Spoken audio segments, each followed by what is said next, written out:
Parashá da nossa semana é Parshat Pinchas.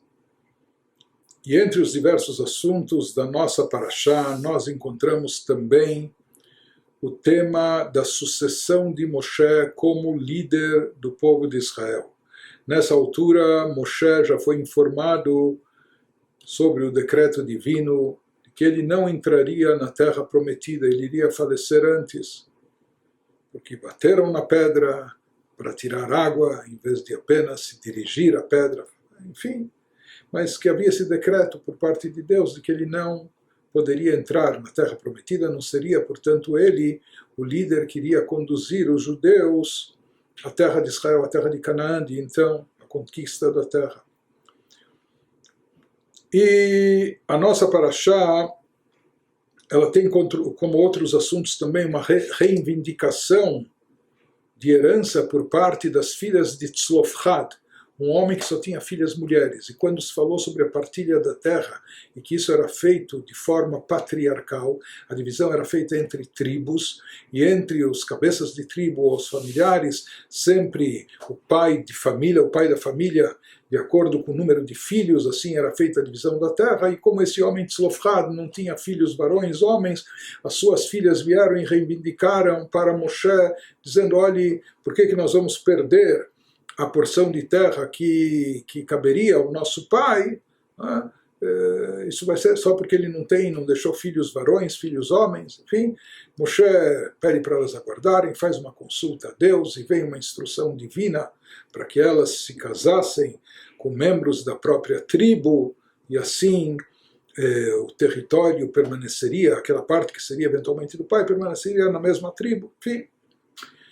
E logo em seguida vem esse pedido e essa reivindicação até de Moshe. Ifkod Hashem Elokei Aruchot, Deus nomeie, o Senhor que é o Deus dos espíritos, o Senhor que conhece o espírito, o estado de espírito das pessoas, conhece o jeito de ser de todas as pessoas e sabe como as pessoas às vezes são complexas e complicadas e como elas são diferentes umas das outras.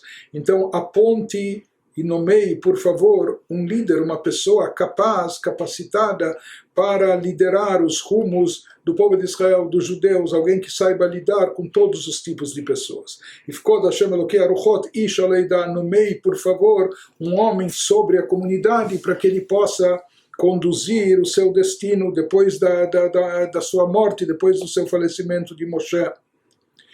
Então, em primeiro lugar, o Midrash pergunta: Amara Moshe levakesha davar hazeh. Por que Moshe viu por bem de fazer esse pedido Lachar Seder Anachalot ve'Yerushá, depois daquilo que consta na nossa Parashá sobre a partilha da terra, como seria feita a divisão entre as tribos e como seria a sucessão e herança, e quem acabaria herdando cada parte territorial da terra prometida. Por que ele esperou até agora para pedir essa nomeação? Ou por que justamente agora? Então se fala o seguinte: no contexto da nossa Parashá, seguindo os assuntos e temas que são aqui mencionados, no momento que Moshe Rabbeinu viu que mesmo de uma forma ou de outra, mesmo que a herança e sucessão territorial aqui vinha e passava pelos filhos homens varões, mas que no final, por reivindicação, mesmo as filhas mulheres de Tzlofchad, elas acabam herdando também a porção que caberia ao seu pai. Nesse instante, seguindo essa lógica, essa linha de raciocínio, pensou consigo mesmo Moshe: Harei hasha'ah ksheirah she'etva bait sorchei mishpachti. Quem sabe agora é chegada a hora, o momento apropriado, adequado, para que eu reivindique, eu até exija os direitos da minha família. Se até mesmo as filhas de Tzlofchad, mesmo sendo mulheres, elas também herdaram, diferente do protocolo, acabaram herdando a terra do pai. Então Moshe pensou: quem sabe é o chegado o momento de eu também me preocupar com minha família, com os meus filhos. Ima banot yorshot, se até mesmo as filhas, no caso de Tzlofchad, herdaram, badin hu, sheirshu banayet kvodi, quem sabe, cabe que os meus filhos herdem o meu cargo, o meu posto. desse posto honorífico que Moshe tinha de líder da comunidade, etc., ele tinha 2 filhos homens, Gershom e Eliezer, como nos conta a Torá. Então falou, quem sabe, Moshe aqui já tinha se resignado, já tinha se conformado com o fato de não ser ele que iria conduzir o povo de Israel à terra prometida e que ele iria falecer fora de Israel, e ele fez várias preces e súplicas a Deus que permitisse sua entrada, mas isso não é aceito. Mas ele falou, tudo bem, paciência, se não será ele o líder, mas pelo menos que ele seja sucedido pelos seus filhos, por um dos seus filhos, Gershon, Eliezer. Amar-lo a Kadosh Baruch Hu, nesse instante Deus retruca e diz para ele, não, você não será sucedido pelos teus filhos. Banecha yashvu lahem velo asku batorá.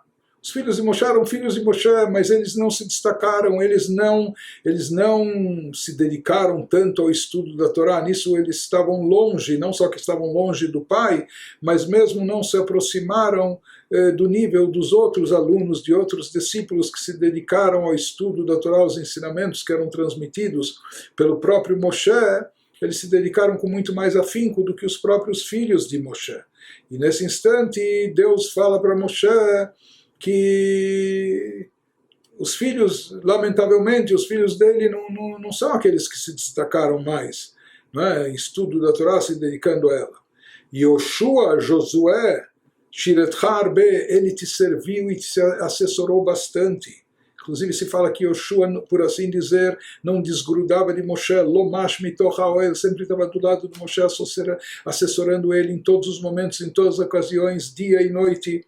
Ve'arbe kavod halak lecha, ele te concedeu muita distinção, muita honra, etc., te valorizava, te acompanhava e fazia qualquer coisa por você, te assessorava em todos os momentos, aprendeu de você, conviveu com você, não desgrudou de você, a tal ponto, de dia e de noite, de manhã cedo e até o tarde da noite, ele estava nos grupos de estudo reunidos, sempre participando ao teu lado.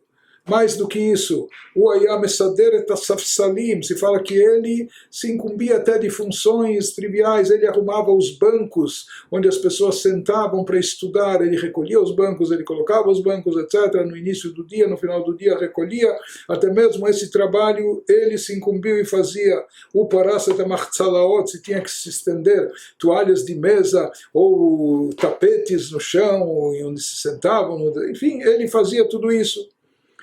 Disse Deus para Moshe, Hoil ve'usheret otcha bechol kocho, já que ele te serviu e te assessorou, e com isso ele te acompanhou com todas as suas forças durante todo esse tempo, kedai hu sheishamesh et Israel. Então ele é apto a servir o povo de Israel, a servir como líder do povo judeu, sheinu me'abed tzcharo. Ele, ou seja, vai ser recompensado, remunerado, ele não vai perder aquilo que ele conquistou durante não só esses anos, mas décadas, não é, de trabalho, de assessoria, de acompanhamento a Moshe. Por isso, naquele instante, quando Moshe pede que Deus nomeie um líder para encaminhá-los à terra de Israel, então vem a resposta divina, Kach lecha et Yoshua bin Nun. Diferente do que talvez inicialmente cogitou Moshe, que ele pensou, ou queria, ou achou que talvez seus filhos pudessem sucedê-lo, mas pelo visto os filhos não estavam aptos, estavam longe dessa capacidade, e quem foi escolhido, o seu discípulo principal, o seu aluno principal, aquele que sempre lhe acompanhou, Deus fala, pegue Yoshua bin Nun, Josué, e daqui sobre ele se aplica o versículo do rei Salomão, Notzer te'ena yochal pirya, aquele que cuida da parreira, aquele que planta o figo, a fruta, yochal pirya, ele vai usufruir, ele vai depois colher o fruto que ele plantou. Então Josué, durante toda a sua vida, trajetória, ele conquistou por direito essa posição, com todos esses longos anos e essas décadas que ele ininterruptamente acompanhou, serviu, assessorou e aprendeu de Moshe.